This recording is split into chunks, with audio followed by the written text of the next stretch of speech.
You see the red flags, you feel them. Your body knows something's wrong long before your mind admits it, but you ignore them anyway. Not because you're blind, but because your wounds have learned to trust the wrong signals. This is not blindness. This is survival. And today, you'll finally understand why. You don't ignore red flags because you're naive. You ignore them because your nervous system is familiar with the kind of love that hurts.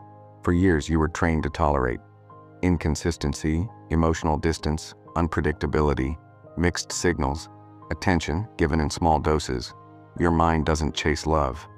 Your mind chases familiarity. So when someone gives you confused energy, half-hearted effort, disappearing and returning, your system doesn't see it as a red flag. It sees it as home. Let's go deeper.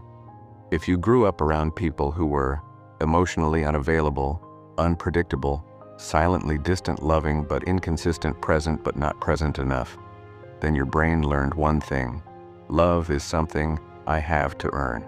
So when someone gives you stable affection, consistency or clarity, you don't trust it. You don't know what to do with it. But when someone gives you a little attention, then pulls back, then comes close again, then disappears, then says the right words and does the wrong things, your childhood wounds recognize this pattern, not as danger, but as familiarity. Red flags don't feel like red flags when chaos was normal. Mixed signals were common, emotional distance was everyday life.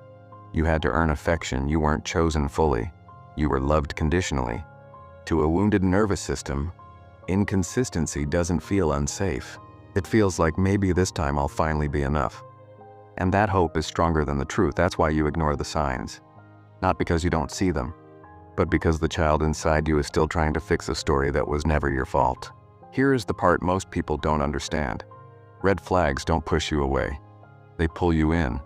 Why? Because they activate your abandonment wound, approval, wound validation, wound attachment, fear, childhood emotional trauma. When a red flag appears, your mind doesn't say this is dangerous, it says this is familiar. This is my chance to finally win the love I never got. You're not chasing the person, you're chasing closure. Closure from a wound that no longer exists, except inside you. There are 3 psychological reasons. 1. Emotional investment loop. Your brain doesn't want to lose what it emotionally invested in. It fears loss more than pain. The potential trap. You fall in love with potential, not reality. Your mind creates a fantasy version of them, who they could be, not who they are. And when reality hurts, you hold on to the fantasy harder. Intermittent reinforcement. This is the most dangerous one. When someone gives you affection in unpredictable doses, a little good, a little bad, pull-push, warm-cold, your brain gets addicted. Just like gambling, you chase the reward that never comes consistently. Not love, just dopamine. And wounds. You tell yourself, it's fine.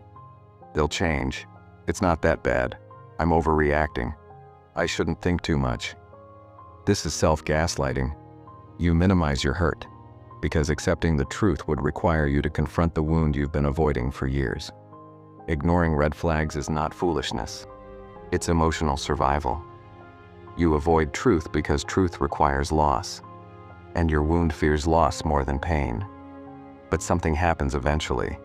There comes a moment when your nervous system gets tired, your mind stops lying, your heart can't carry the weight anymore, your body starts rejecting the pain.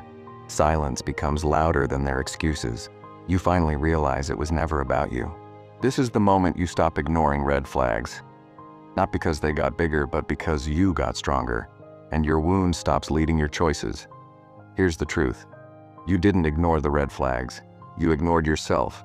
You ignored your needs, your boundaries, your worth, your intuition, your quiet pain, your silent scars. Red flags weren't the problem. The wound that taught you to accept them was. And the moment you choose yourself, red flags stop looking like challenges and start looking like what they truly are. Warnings from the version of you that is done being hurt. This is QuietScars, where your silent wounds finally speak.